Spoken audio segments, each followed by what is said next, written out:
Welcome to Climate Monitor's Sunday Synopsis for March 26, 2017.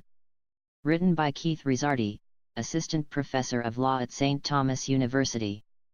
Federal News. Sometime soon, President Trump will announce his plans for rolling back former President Obama's climate change agenda. According to the New York Times, Mr. Trump intends to follow through on his campaign vows to rip apart every element of what the president has called Mr. Obama's stupid policies to address climate change by cutting the Environmental Protection Agency budget by 30% or more, by backing away from the Clean Power Plan, and by lifting a moratorium on new coal mining leases on public lands. The LA Times called the proposed cuts brutal. Yet Pentagon voices worry about the national security implications and how climate change can magnify social chaos and global instability.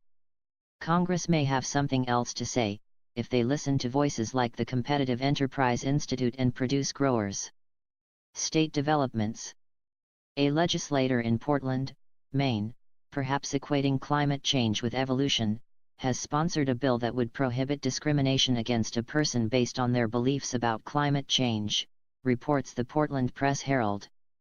But red state governments, like Bluffton, South Carolina, are starting to realize how troublesome the budget cuts will be for coastal communities.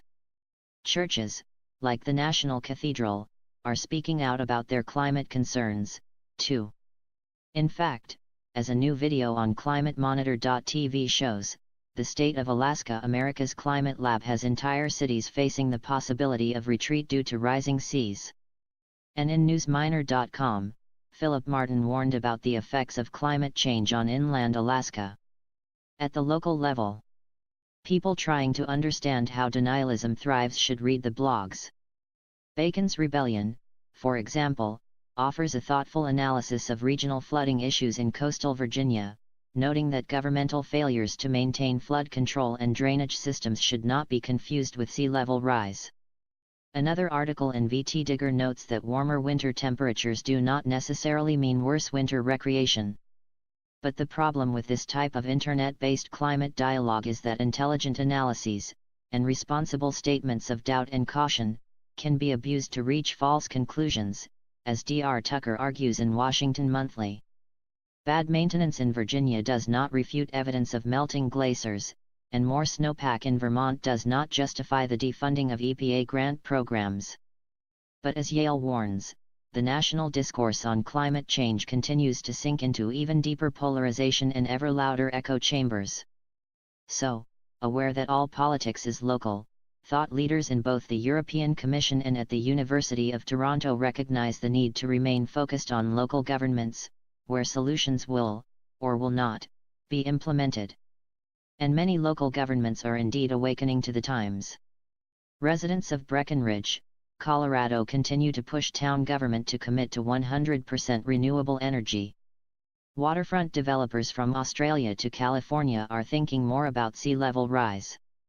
Local forecasters are noting how the Gulf of Mexico waters are freakishly warm, and the Washington Post warns of explosive spring storms. Bringing the local news to the individual, homeowners should worry about their household budgets and think about a future with higher costs of living for items like food and insurance. In science news, while local actions and changes might reduce or minimize these anticipated harms, undoing the already existing harms is a different problem. Still, The Guardian explains how scientists are pushing back with facts. As the Virginian Pilot reports, the Commonwealth is experiencing earlier springs and later frosts. University of Utah scientists recently opined in the Salt Lake Tribune that climate change is real, and denying it hurts all of us. Scientists in Ceylon say that climate change is certainly causing more powerful storms, including blizzards. National Geographic photos tell an undeniable story. Acknowledging the reality of our future, and the challenges ahead, Harvard's Solar Geoengineering Research Program and the Emmett Center on Climate Change at UCLA held a joint forum on geoengineering this week. The event was streamed live on ClimateMonitor.tv and can be seen on our website. This type of scientific work will become increasingly important, because as the consequences of climate change emerge, and today's skeptics grudgingly accept the need for action, humanity will need to consider how the harms to our atmosphere can be cured. Meanwhile, in international climate developments, for now, the United States appears to have reduced its leadership role, while China has not.